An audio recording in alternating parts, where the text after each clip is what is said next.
This is Scott Pulcini from scottpulcinitrader.com, and this is our second indicator setup called the Titanic. We're going to shorthand form as T in the examples. Take a second to look at this disclaimer quickly. I'm not going to read it again. It's 2 pages.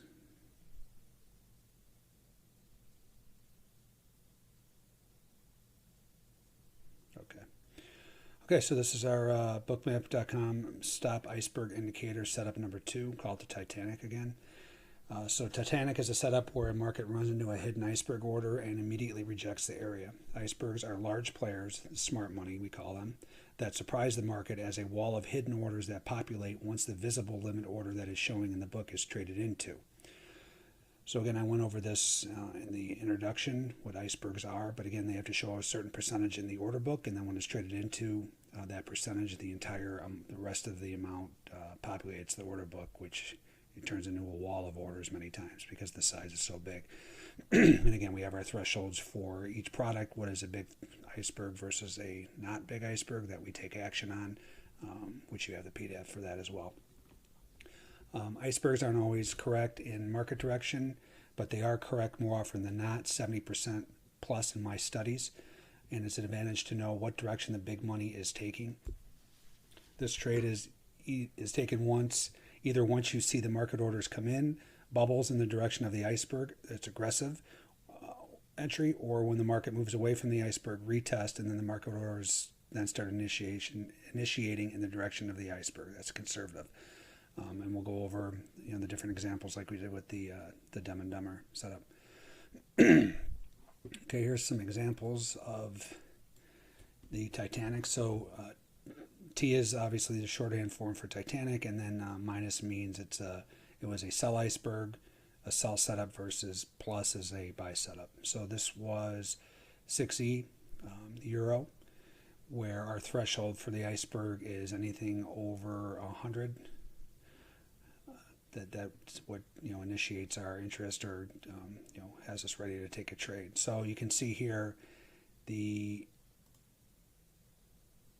iceberg, sell iceberg, again, anything below 0 is a negative iceberg, sell iceberg, meaning there were offers, hidden offers in the book as the market came into that price. Again, this is after the fact, but at this point when it was up here, it would only show as, say, a 10 lot, and then or a 15 lot, and once the market starts to buy into those orders, it turns into a 150 lot, right? So it's kind of a surprise type of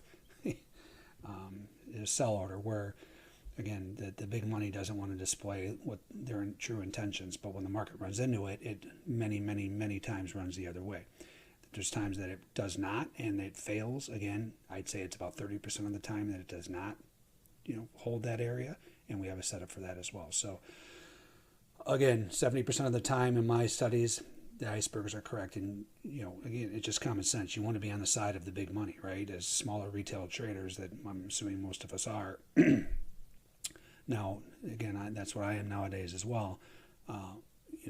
We don't have the type of size as far as orders to push the market around. So you want to be jumping on the coattails of the big money. So this is an example where we came up to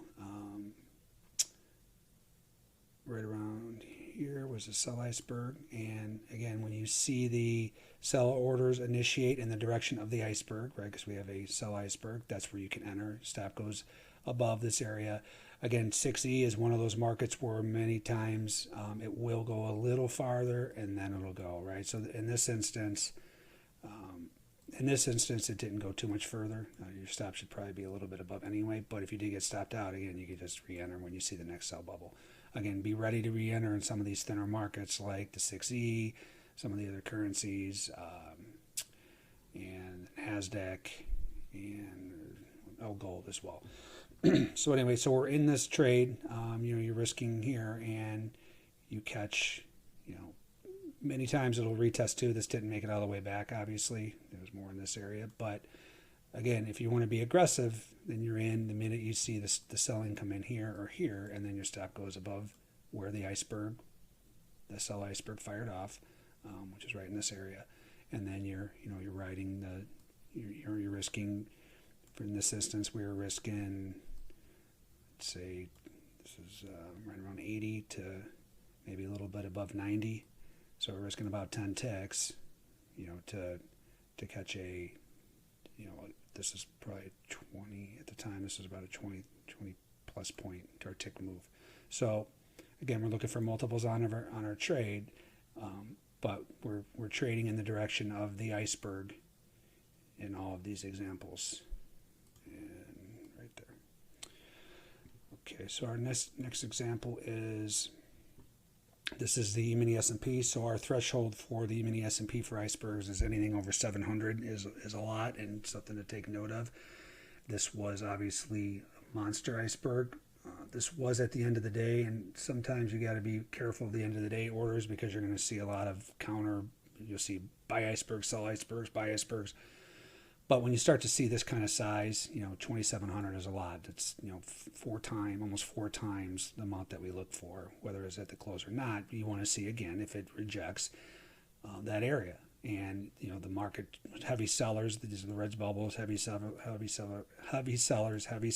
right into the waiting iceberg, right? The buy iceberg, 2,700 contracts, and the thing just turned around and took off. I have this chart kind of scrunched together, but you can see the blue here. If I hadn't expanded more, this would be a bigger blue bubble, but you can get in right here, right around 42.50, and you're catching almost a 10-point move on the trade, not risking down below here. Again, if this was spread out a little more, you probably wouldn't have to be risking 7 points on the trade, but because you'd see blue earlier than at this point. But in this example, I had it scrunched up. The point is, the setup is the buy iceberg, market running into it, running into a wall of buy orders, 2,700, and then turning around and going the other way. Next example is so all these examples, I may have the stops in there. I don't want to confuse people. So for instance, this was only 25 stops. It's nothing to pay attention to, especially when I'm showing this type of setup. As we get into other examples, other setups, we'll talk about both. So this was NQ. So you can see here as the market came down, there was heavy selling, and then all of a sudden they turned around and tried to buy it right here, and they ran into a wall of sell orders, 183 sell orders. So again, our threshold for NASDAQ is over 120, or over 120 for icebergs, 100 for stops. So they turned around, tried to buy, and it was another surprise. Here's almost 200 sell orders for you guys to take when they're, these algorithms are expecting just to run this thing back and forth, as anyone who trades the NASDAQ knows, and they run into a wall of orders, and then they got to turn around and puke out of the position. So that's the whole basis of the setup. So your entry is, the minute you start seeing some red come in, you're in there, which was right around 88-ish. Your stop goes above here. So again, like I talked about before, NASDAQ's one of those markets where you did catch, if you're in right around 88, you catch a 13-point move and it comes back. Many times it will go a little bit above the area, right? So you just have to be cognizant of that, where you can either put your stop a little higher, risk a little more, because when you do catch one, it's going to be a monster 30, 40 plus point trade or tick trade, or points, I'm sorry, not ticks, points. But even if you get stopped out, so say you put your stop, right here, and you got stopped out, you just re-enter when it gets back below that area, right? And then just try it again. Again, some of these markets you're going to have to take one or two tries, sometimes three if you're comfortable with that. Just knowing in advance that may happen, it's not gonna freak you out and cause you mental anguish if it happens, right? Because again, you're risking 8 points, 7-8 points to be making 50, 60, 70 points. So just keep that in mind when you're trading. Again, the markets that this happens quite often, where it goes a little bit above, is NASDAQ, gold, bonds tends to do it, 6E. So just be aware of that. Next example is, this was natural gas. So we had 102 contracts traded there as buy icebergs. So our threshold in natural gas is 100, so it's right on the threshold. It's worth a trade, right? So you see the heavy selling come in right into a wall of orders here. And then, again, I had this kind of condensed, but, the blue bubbles came in probably right around here. Even if you waited for more significant, you can get in here, and you're only risking, this is, if you just waited for this is 72 down to, 66, so you're risking 8 ticks. And what you'll see here, again, is, retest, all in this area, right? Retest.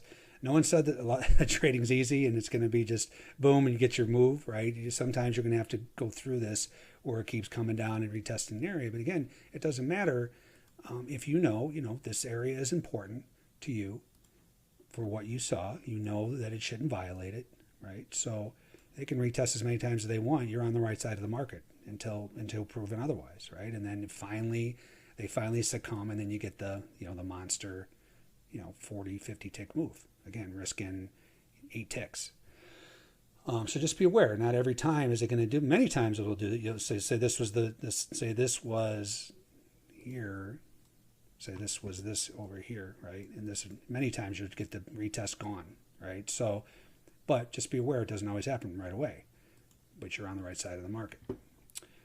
Next example is this is bonds. This is kind of a different look. Bonds is a little weird sometimes, but it's still the same, same premise where you're watching this, and you see these icebergs start to come in. So we're looking for over 200 in the bonds. That's our threshold. Again, you guys have the PDF and the threshold. That was right around here, right here, and then you get some more coming in here, and then you get some more coming in here. Again, you're not buying this. The minute you see, this is a perfect example on how you're not just buying when you see an iceberg come in, right? You want to see some buying come in. You're not, because again, there's an actual setup that we call breaking ice, which we'll get into, where you're not getting in until you see the market participants fighting back. Because again, paper is not always right. Again, my guess is from my studies right around 70%. But right here, there's no reason to be getting long until you see the market buyers being aggressive the other way, right? So, but you still want to be cognizant of this area either way. So you had icebergs, and then you come up with another setup, which we'll get into, the double whammy. But even if you don't have the stops and you're not looking at the stops, the second you see the buying come in, you're in there right around 176.06ish, and you're risking down to 02, or you can go a little bit below this liquidity too, like we talked about in other examples. This liquidity is important. If you want to be a little more aggressive, a little bit looser with your stop, you can, meaning they would have to bust through this liquidity on top of all these icebergs that took a stand too.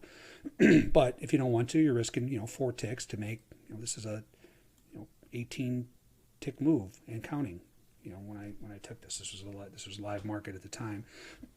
But again, you're risking 4 to make 18. You're making more than 4 times your money on the trade, and that's the whole idea. You want to find these areas that are significant, and you know exactly where you're going to be right and wrong. You wait for the opposite side to come in, or the side in the direction of the icebergs, and then you're playing for the move. Next example is these are 2 different examples, but we've learned, you guys have already learned the Dumb and Dumber. So this was kind of a double whammy, which we're going to get into too. It just wasn't at the same time. You guys will see this shortly in the next video, but usually double whammies are right on top of each other. This is kind of a separated double whammy where you get the stop run and then you get the sell iceberg. So this was British pound 6B. Our thresholds in 6B are over 80 icebergs. And over 70 or over in stop runs. So if you're just looking for the Dumb and Dumber setup, you would have been potentially in this trade when you saw this, right? And then if it's immediately below, and then the minute you see the red, you're in. Your stop's above over here, and then you're in. Then what happens is it comes down a little bit, and they try to buy it back up. That's what this big blue bubble is, and they ran into a wall of sell orders. Again, you may not think 83 contracts is a wall, but in this contract, it is in the British pound, that is a lot. So they run into a wall. They're like, oh no, that was more than an 8 lot, and we got to puke. And the minute you see the red, so this could be two separate trades as well. So you could have taken the first trade on the dumber setup right there, and then when you see the iceberg, sell iceberg initiate, and you see the red here, then you're catching a very nice move. Risking very little to make multiples on your trade. Next example is, this is soybeans. This is again 2 different setups combined in this example, but you have here, so you have the market, let me clear this out. You have the market moving up, and then they try to sell back down here, ran into some liquidity, and then they tried to sell it, and they ran into a wall of buy icebergs, 319, and then it went a little higher, and they tried it again. They tried to sell. Here's another little surprise for them, 268, and you can see it, went higher from there. So you could have initiated when you see the blue come in here, or you could initiate it here, right? So when you see the selling and then the blue, you could initiate it the first time here. You could have added when you saw the second time here, right? So you're in it, maybe this was 844 and a quarter, and then you could have got in again, probably right around here, 845. And this came up to almost 848, so that's 4 cents. Risking, you weren't risking much. You're risking maybe a cent and a half, right? That's below this area, the first iceberg, and then the second iceberg came in. You can add it. The point is, whatever you're looking at in the chart, this wasn't a clear cut. Let's get out here, but it could have been VWAP, could have been, again. We're just looking at this as on its own, a standalone type of thing. Where if you're looking at something else as a target, this could have been it, right? But even if you weren't, this comes down, and yes, it does violate this first iceberg, but you can see the retest held exactly where this iceberg, the big iceberg, came in, right? Retest, retest, retest, no dice, gone, right?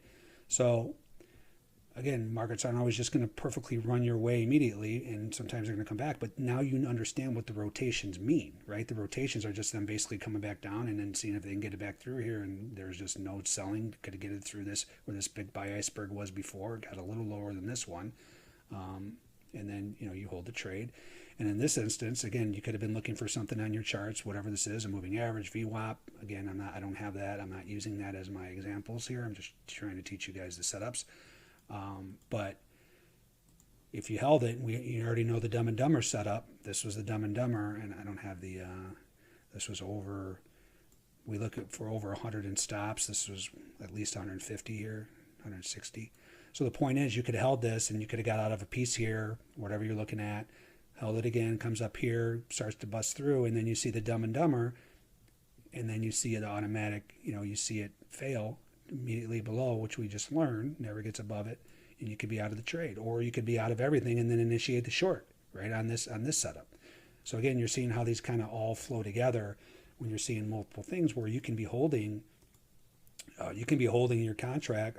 Say you put on 3 units, you get out of one at a certain level, you get another one at a TAS indicator, as an example, and then you're not getting out of the last unit until you see the opposite side come in, opposite setup, and then you get out, and then you flip, and then you go short, right?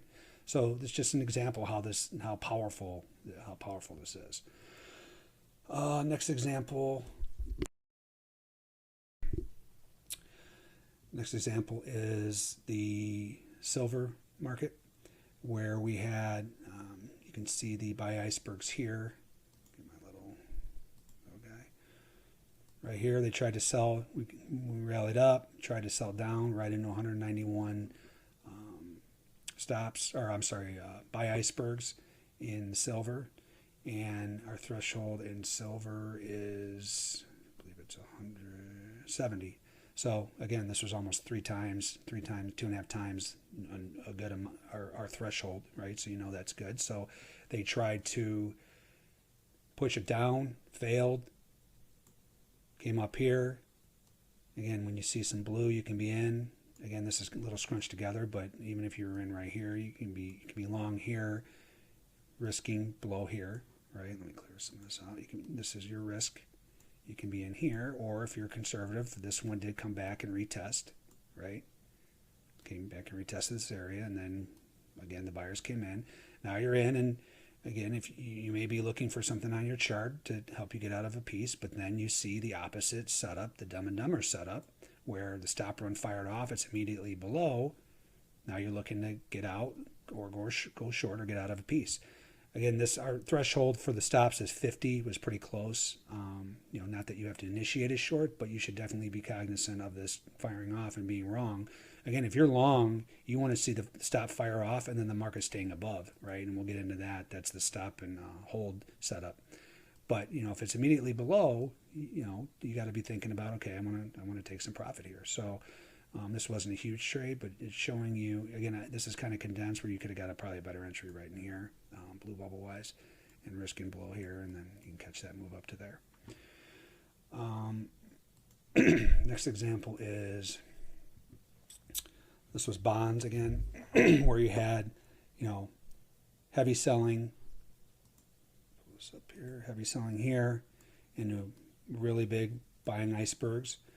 520, remember 200 is our threshold, where Anna was in the resting liquidity, so this is visible liquidity, meaning there were bids in the book that that were saying take my orders, and then there were hidden bids in the book as icebergs. So you had kind of a double.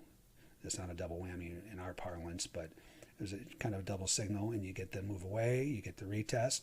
So you could have been long here when you get the blue. Stop goes below here. Let me pull this off. Could have been long there. Initiate. Stop goes below.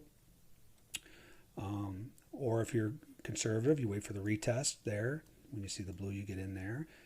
If you're aggressive, you can get in here, wait for the retest. You see it fail, you can get in, you can add, and then again, your stop's very close, right? You're risking, in this example, you're risking at this price point was 178.11ish. This price point was 178.09, and you're risking down to what's this, 06ish. So you're risking 3 to 5 ticks to catch a good.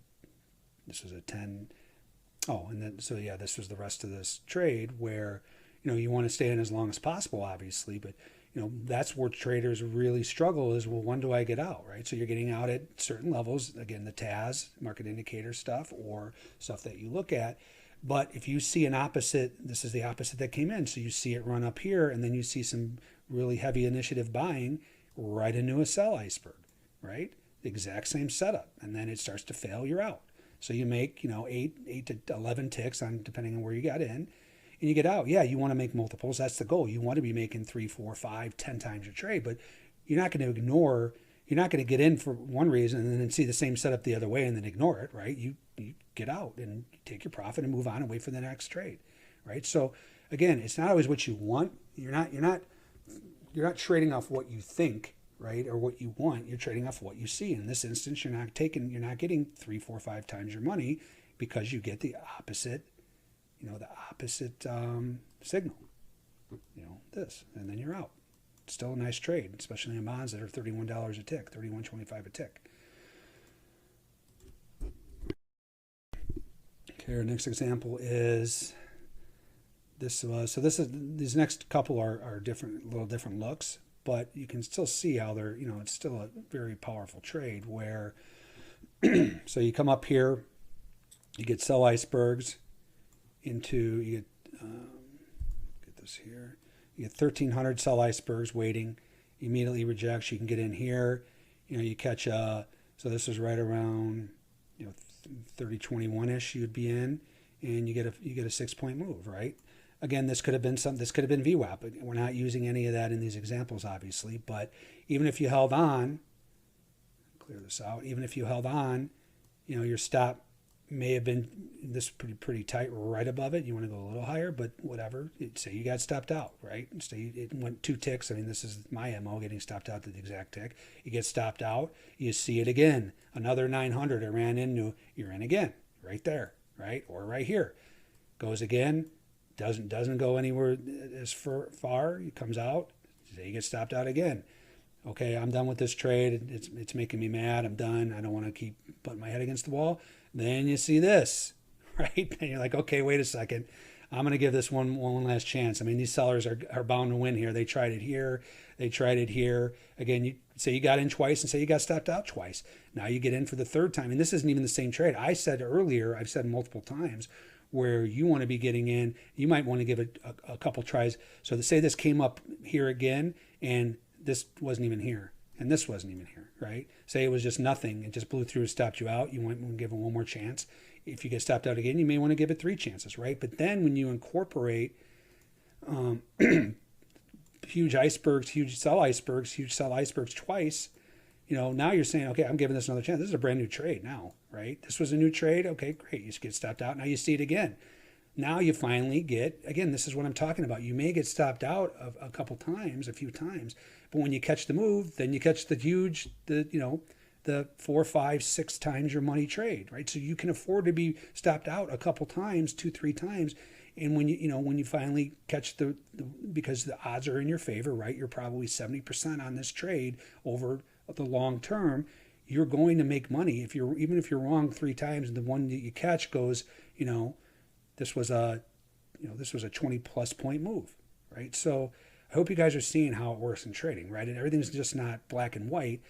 And you got to be taking multiples on your trade when you're right, if it permits. Again, like I just showed in the prior bond example, if I would have seen, in this trade, if I would have seen right here, this was a monster buy iceberg right in here, right, which it wasn't, then I would have been out.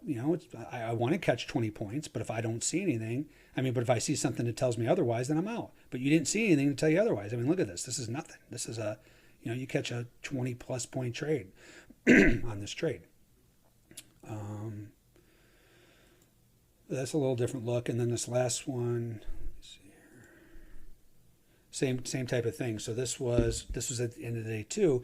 And again, you want to be careful at the end of the day because obviously there's going to be more size flowing through the market most times. But when you start seeing, 2,600, 2,700, 2,500, now you can participate, right? So this was a different type of look where you see this first iceberg, this was like 2,600 here, right? And then it started, so you could have initiated along here. Then this whole way they kept trying to sell. You see these red bubbles. You see the red bubbles. See the red bubbles. See the red bubbles. This was just a wall, absolute wall of icebergs, right? So this was your first boom, boom. You can get them in right here on the blue. Stop goes down here, right? And then it pops up, and they still try to hammer it, and it's just tons of icebergs saying, "I'll take it, I'll take it, I'll take it." You're watching this happen, and you're saying, as soon as I see blue, I am in. Okay, you could have been in here, and then you see this. Now your mouth's just watering, saying, okay, let me see some more blue. Let me see some market initiation on the buy side, and I am in. And so you say you get in right here for the first part, and then you see this. You get in for another order. You catch a 10-point trade right at the close. This is a couple minutes, right? So it's like you can see how everything's just not laid out perfectly as far as icebergs, where it just hits the thing and then goes, and then it kind of dies down. In this instance, the icebergs were just there. They tried. The sellers tried. They tried, and whoever was taking these orders was not having. This is 7,000 contracts taking.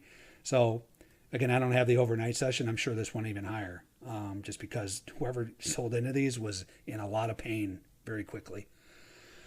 Okay, so that'll conclude the Titanic setup. You can see how powerful it is, again, just like every setup I'm showing. And then you can see how you can use it in conjunction with other setups or different levels that you're looking at. And then when you see this stuff come in at level, that's very big, sorry about that. But when you see these kind of things coming up at levels that you're looking and say this was a 100-day moving average or a VWAP or Fibonacci or whatever you look at, and then you get confirmation with this stuff, it's just golden, right? Okay, I will be back with the next setup. Thank you.